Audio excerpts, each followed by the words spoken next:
안녕하세요. 저는 김준이라고 하고요. 본 성경적 변증센터 센터장을 현재 맡고 있습니다.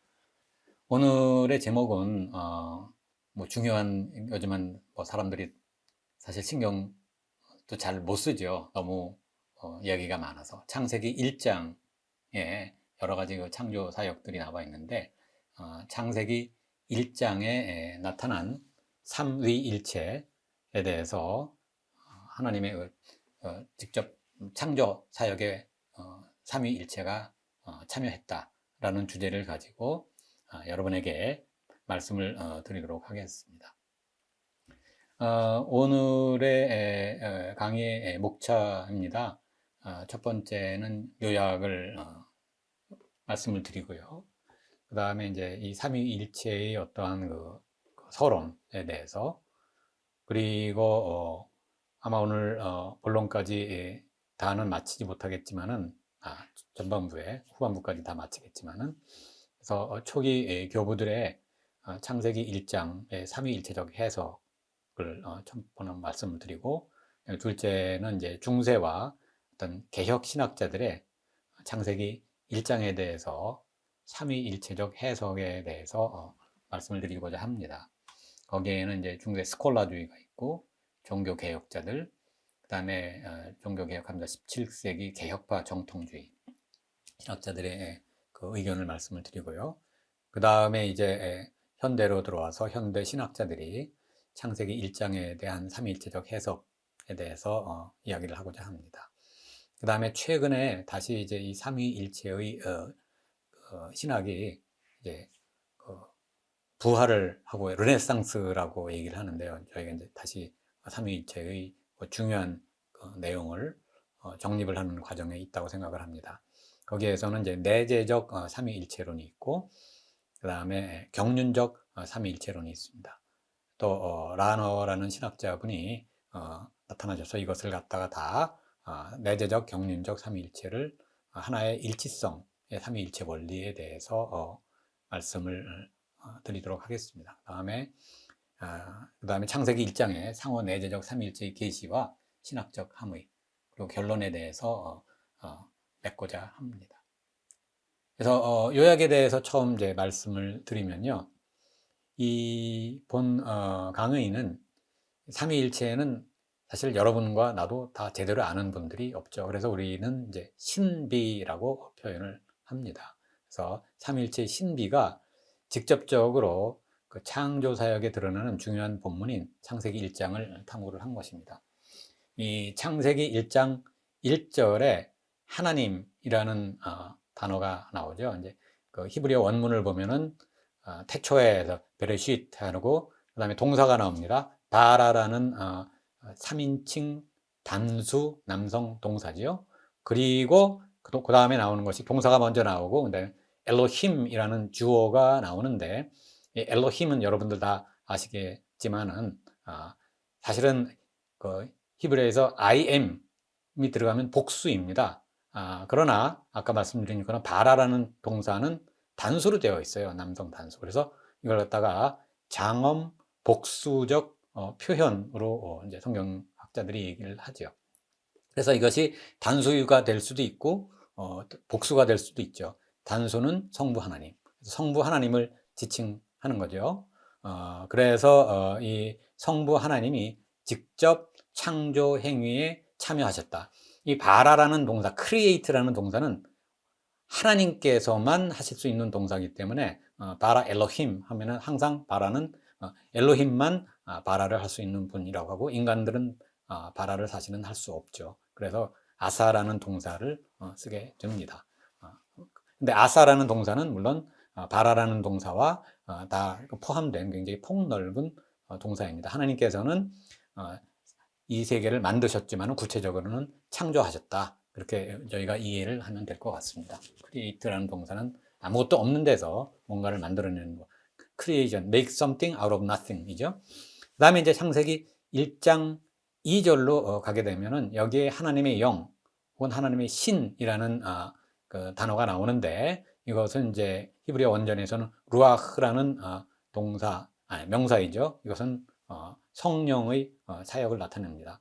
그래서 이거는 1장 2절에서는 성령 하나님께서 직접 창조 행위에 참여하셨음을 이야기하는 것입니다. 그 다음에 이제 뭐 여기까지는 다 모든 신학자들이 다 어그리를 하죠. 그리고 이제 창세기 1장 3절에서 가라사대, 이르시되 혹은 말씀하시되라는 저희가 이렇게 번역을 한 그 동사가 아마르라는 동사죠. 이 말씀에 이제 저는 성육신하신 그 성자 하나님인 예수 그리스도를 갖다가 뜻하고, 그다음에 이 말씀 행위가 그의 창조 사역을 드러낸다고 이야기를 하고 있습니다. 이것을 갖다 어디와 연결시킬 수 있냐면은 여러분들 다 아시는 요한복음 1장 1절이나 있잖아요. 태초에 말씀이 계시니라. 그래서 그 말씀이라는 것이 이제 헬라어에서는 로고스, 영어로도 로고스고 영어로 LOGOS라는 그러한 것이 돼 있는데, 말씀이 계시니라라고 선언을 했죠. 그 다음에 성자가 창조 사역에 참여했음을 증거하는 요한복음 곳곳에 요한복음 1장 1절에서부터 14절까지, 그리고 그 말씀이 육신이 돼서 우리한테 와 있다라는 이야기가 이제 요한복음에 나와 있죠. 그뿐만 아니라 이 골로새서 1장에도 또한 만물이 그리스도를 통해 창조되었음을 선포하고, 요한복음에도 그 예수님이 내가 창조할 때 거기 있었어. 그러다가 이제 그 바리새인들한테 돌로 맞을 뻔하죠. 그래서 예수님께서도 직접 내가 창조했을 때 거기 있었다라는 말씀을 하십니다.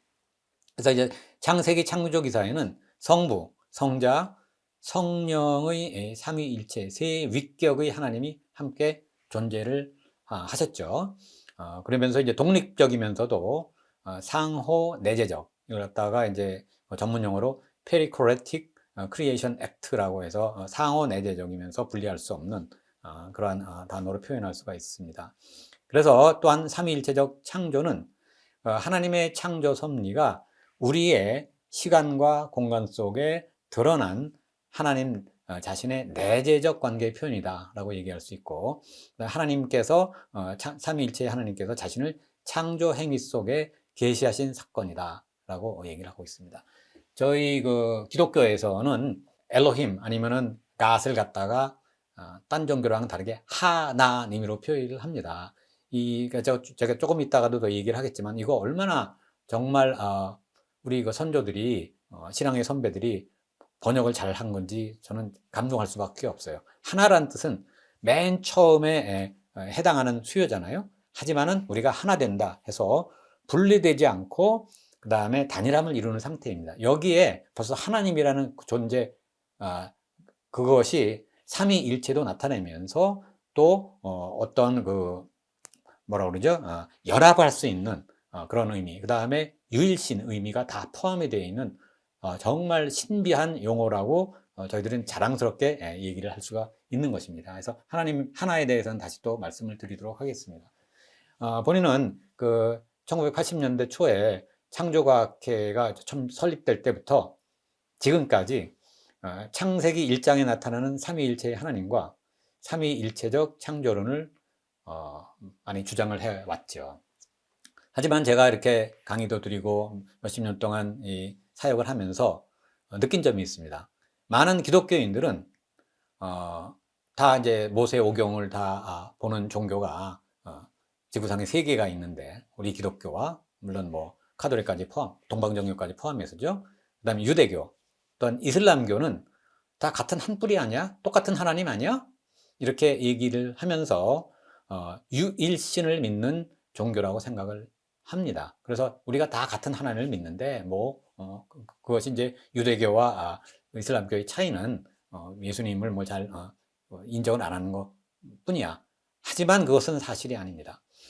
기독교는 우리가 존재론적 유일신, ontological monotheism, 물론 하나님이 나는 스스로 있는 자다, 그 유일신 사상을 가지고 있죠. 이 세 종교가 다. 하지만 우리 기독교만의 아주 독특한 그러한 특징은 뭐냐면은, 하나님은 세 위격이 분열되지 않은 그러한 완전한 통일체라는 점이에요.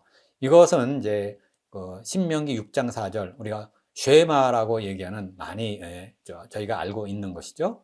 여기에서 신명기 6장 4절은 우리 하나님 여호와는 오직 하나이시다. 그래서 하나라는 얘기가 또 나오게 되죠. 하나라는 얘기 아까 전 슬라이드에서 말씀을 드린 것처럼 이것이 에하드라는 단어인데 유일신이면서 동시에 삼위일체의 하나님이라고 저희는 기독교가 해석하고 있습니다.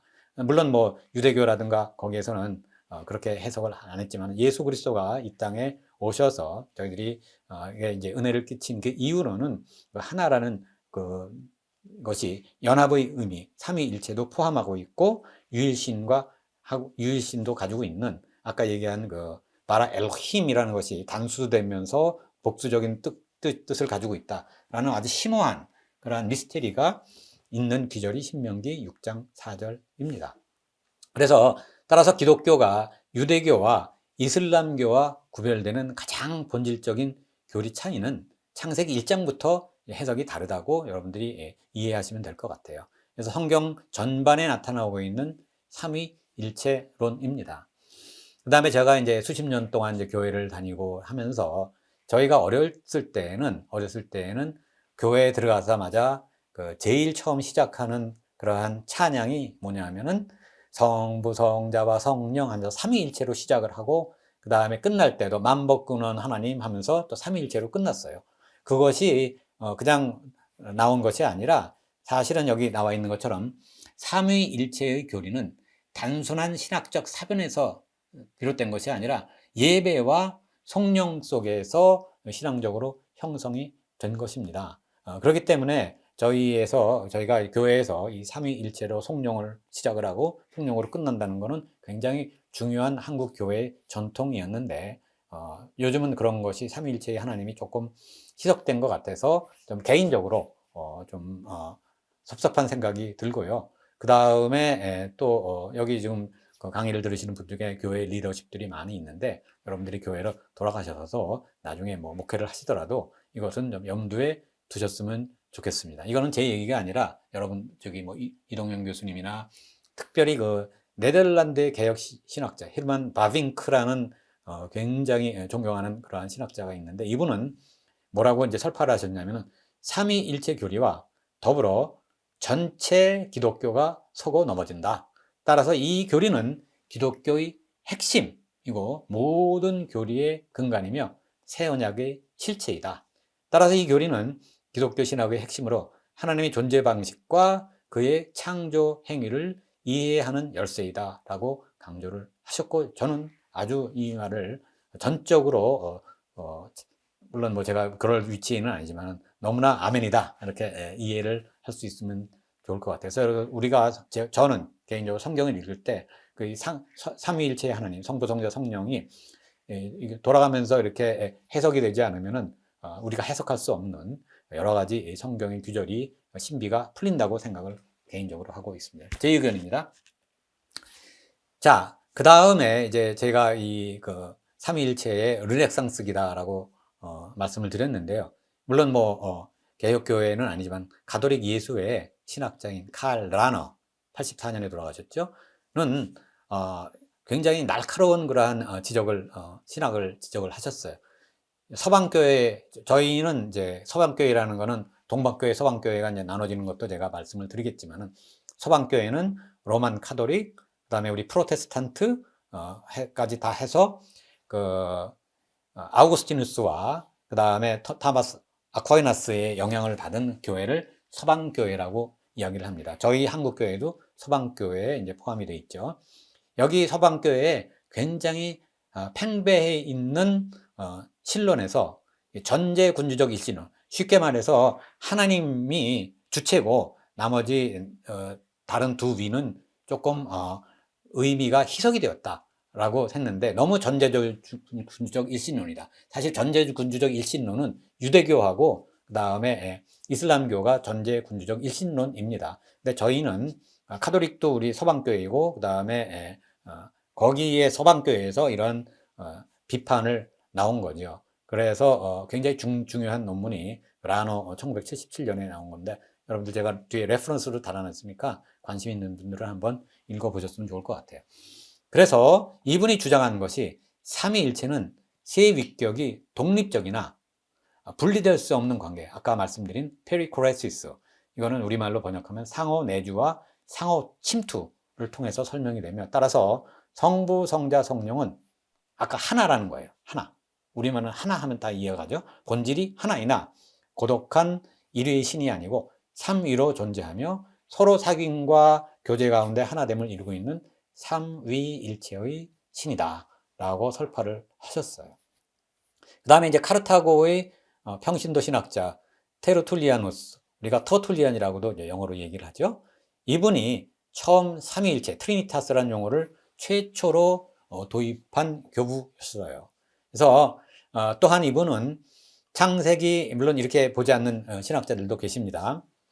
창세기 1장 26절에 우리라는 단어를 삼위일체적 교리로 해석한 최초의 신학자이십니다. 그 이후로 아타나시우스와 카파도키아 교부들, 그 다음에 그 다마스커스의 요한, 담메색의 요한이라고도 하고 요한 다마스커스라고 하는 분들이 특히 상호 내재적 삼위일체론의 신학을 확립을 하신 분들입니다.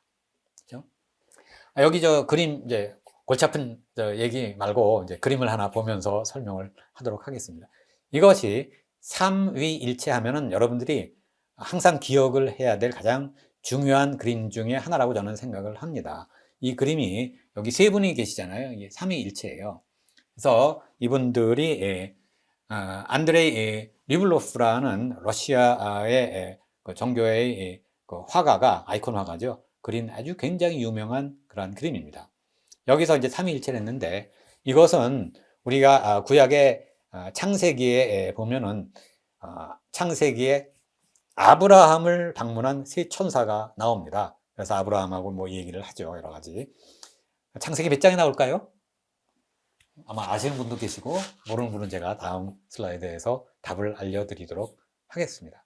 그래서 창세기에서 아브라함을 방문한 세 천사 장면을 통해서 그때도 이미 성부, 성자, 성령의 그러한 삼위일체가 계셨다. 물론 명시적이 아니라 암시적이죠. 창세기 1장 1절, 2절은 명시적이지만 3절은 암시적이고 예수 그리스도가 이 땅에 오셔서 그의 신비가 풀렸다. 여러분들이 이렇게 해석을 하시면 될 것 같습니다. 이것도 마찬가지입니다.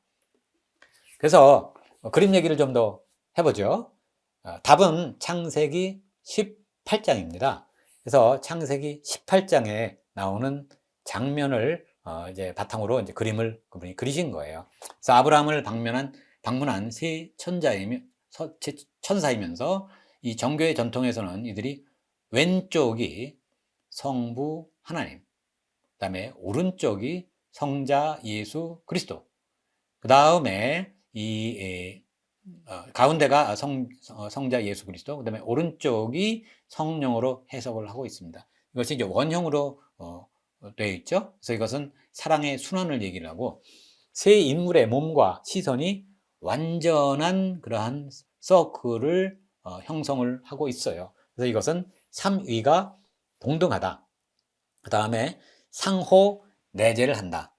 페리코레시스라고 얘기를 하죠. 그 다음에 이 관람자는, 우리가 이제 관람자를 딱 보게 되면 이 원 안으로 초대를 받는 그러한 존재로 표현이 되는 것이다. 그러니까 신과 인간의 어떠한 교제, 커뮤니케이션을 갖다가 얘기를 하고 있는 것이죠. 코이노니아라고 해도 좋고요. 그 다음에 조금 더 이제 그림 설명을 해보도록 할까요? 그래서 이 중앙의 천사가 성자 예수 그리스도이십니다. 가장 안정적이고, 물론 저희 기독교 신앙의 예수교의 센터죠.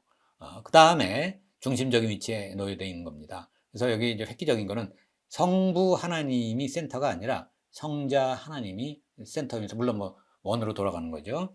푸른 옷은 우리가 신성을 이야기를 하고 있고요.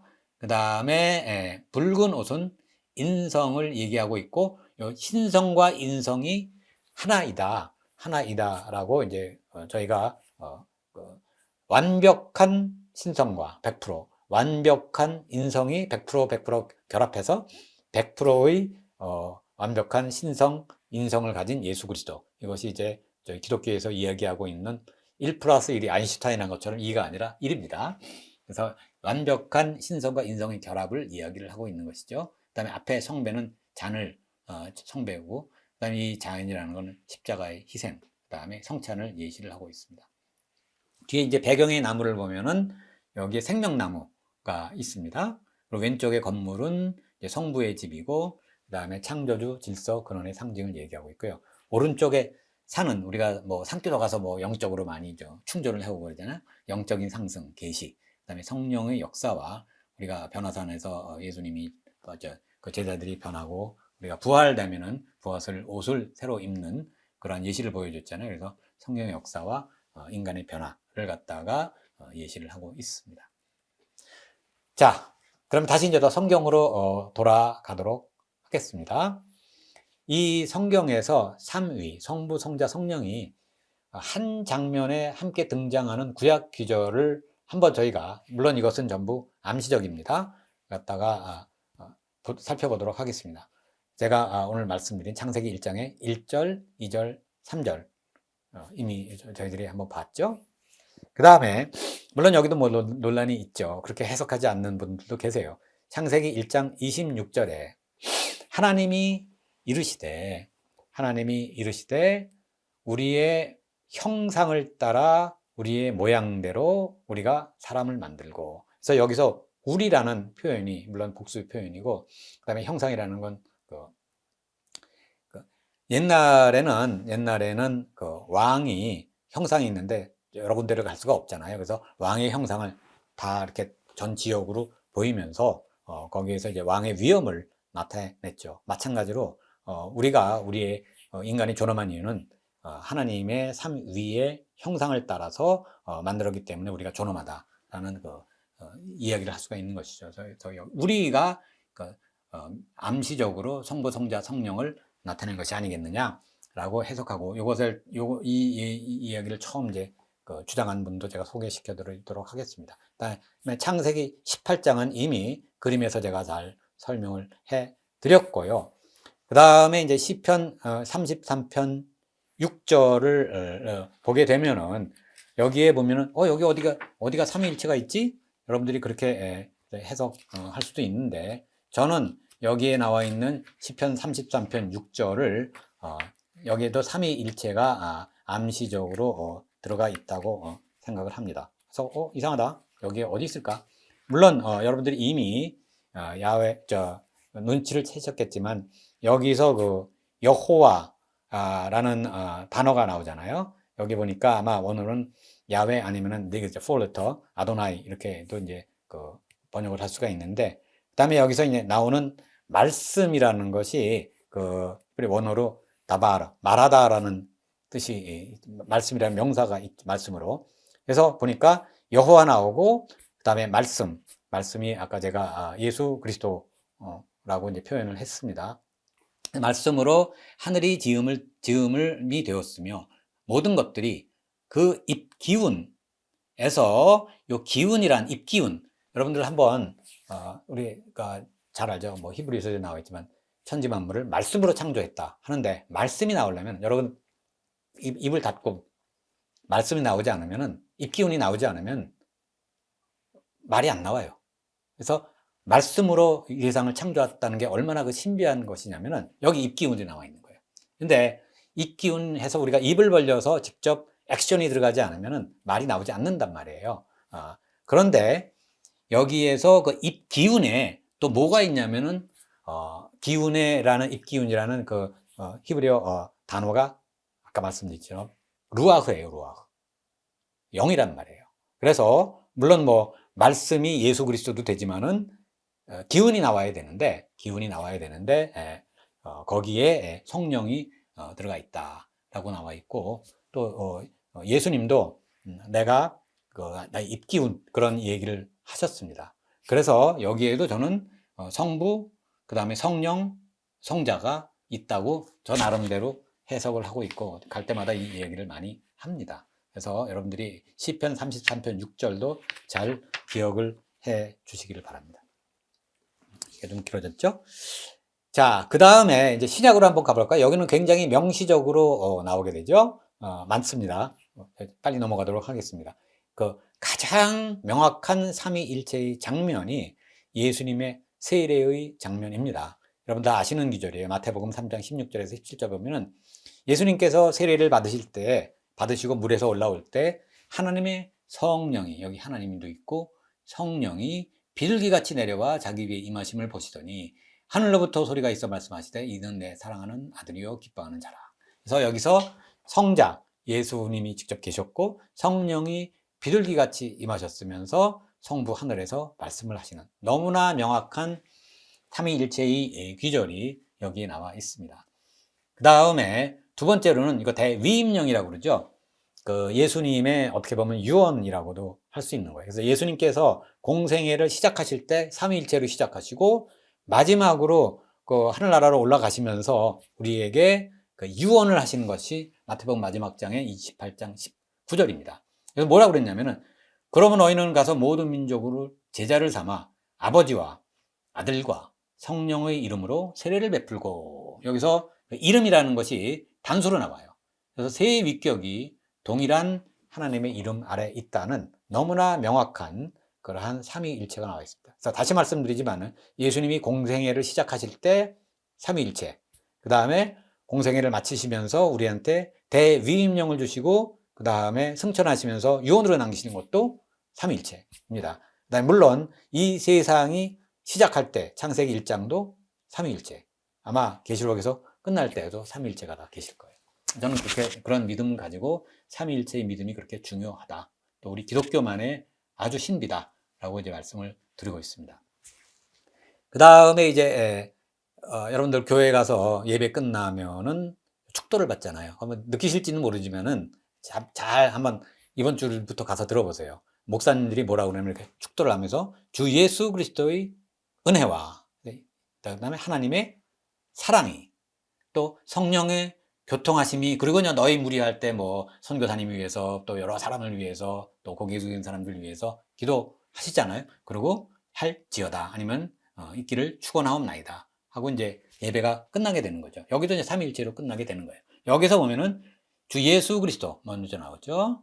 그다음에 하나님의 사랑, 하나님이 나오죠. 성령이 나오는 사도적 축도가 또 삼위일체에 근거되어 있다라는 사실을 아시는 분은 아시고 지금 깨달으신 분은 한번 교회에 가서 여러분들 예배드리고 꼭 축도는 받고 나오시는 게 축복을 받는 길 중에 하나입니다.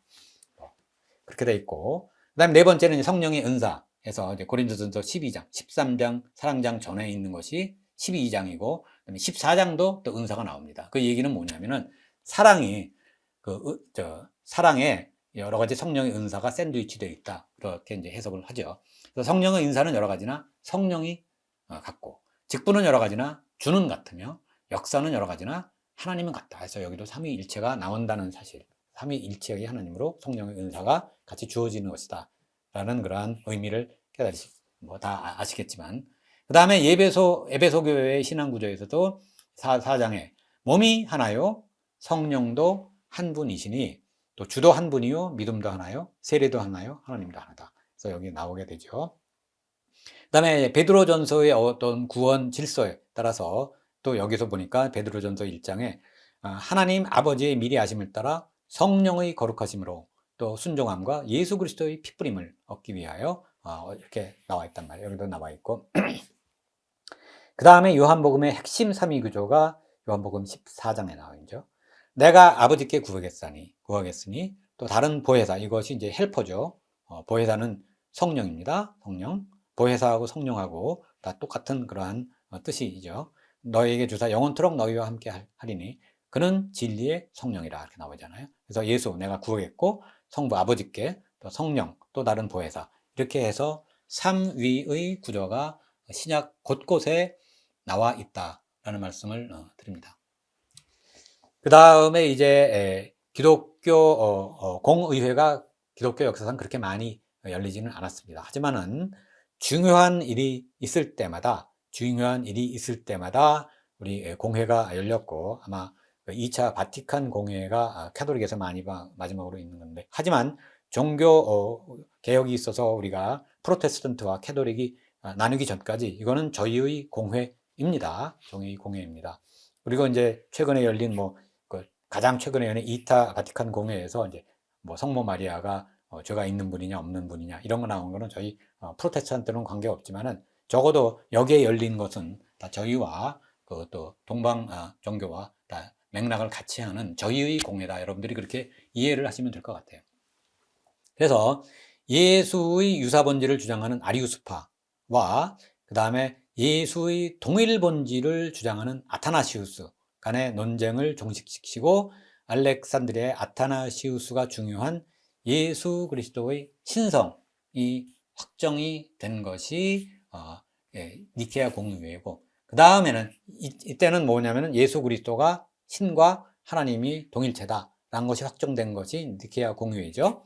그 다음에 그 이후에 콘스탄티노플 공의회에서는 성령이 성부로부터 발출하심을, 발출이라는 단어가 나오죠. 프로세션 아니면 뭐 나왔다 그 얘기예요. 천명하여 삼위일체의 교리를 정통으로 확립한 것이 이 콘스탄티노플입니다. 여러분들 콘스탄티노플은 지금 터키에 있는 수도, 거기가 콘스탄티노플이에요. 그런데 이제 거기가 지금은 딴 종교의 어떤 핵심 위치가 됐죠. 그거 사실 저희 다 기독교의 어떤 책임이기도 하죠. 그 다음에 아까 이제 말씀드린 것이 예수 그리스도가 인성과 신성이 완전히 분리되지 않고 하나다라고 얘기한 것이 두번성 교리라고 얘기하는데, 그것이 이제 칼케돈 공의회에서 예수 그리스도의 두번성, 신성과 인성이 완전하게 변하지 않고 혼합되지 않으면 분열되지 않고 분리되지 않는다는 칼케돈 신조를 확립을 한 것입니다. 이것에 의해서 제 공의회가 전부 예수 그리스도의 신성, 그다음에 삼위일체를 다 확립한 것이 AD 451년이라고 여러분들이 이해를 하시면 될 것 같아요. 그런데 여러분들 제가 동방종교 얘기를 많이 하잖아요. 이 동방종교도 한 뿌리에서 나온 거예요. 초대교회에서 우리가 계속 지내다가 서방교회와 동방교회가 분리가 된 게 뭐 때문이야? 이것이 바로 삼위일체 때문에 사실 그렇게 된 거예요. 그래서 삼위일체 교리 갈등은 동서방 교회의 분열까지 유래하게 되죠. 그래서 1054년 굉장히 비극적인 날입니다. 기독교에서는 성령의 발출 문제, 필리오케라는 단어를 여러분들이 신학하시는 분들은 다 기억을 할 거예요. 이것이 예수님도 이런 뜻이에요. 라틴어로. 성령의 발출 문제로 둘러싼 신학적 대립과 교회의 권위에 대한 갈등으로 동서왕 교회가 분열을 했어요. 그레이트 스키즘이라고 얘기하는데 굉장히 슬픈 얘기죠. 왜 그러냐면 서방 교회는 성령이 성부와 성자에게서 발출하신다고 주장을 했어요. 그런데 동방 교회는 성령이 성부에게서만 발출하신다고 주장을 했습니다. 이것이 사실은 어떻게 보면은 교리 문제지만은 이것이 사실은 정치적인 문제였습니다. 왜냐?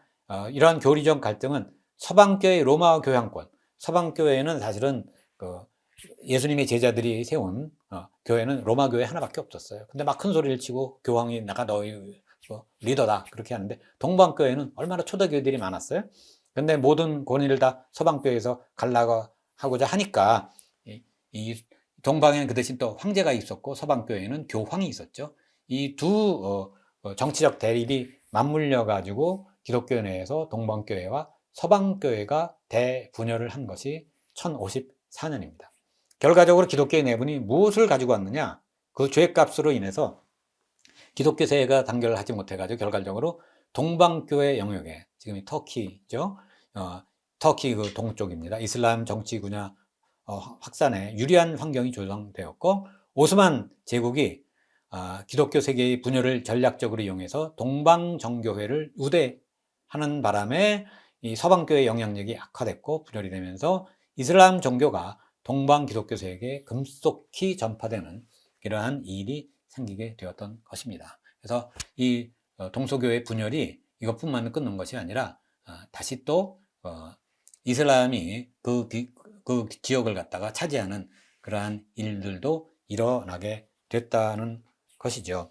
그래서 여기까지 해서 저희들이 이제 삼위일체의 교리의 역사에 대해서 얘기를 하게 되고, 아마 조금 여러분들 복잡한 골치 아픈 교리 우리가 이것까지 해야 돼? 그렇게 하시는 분들 위해서 잠깐 쉬었다가 다음 강의를 진행하도록 하겠습니다.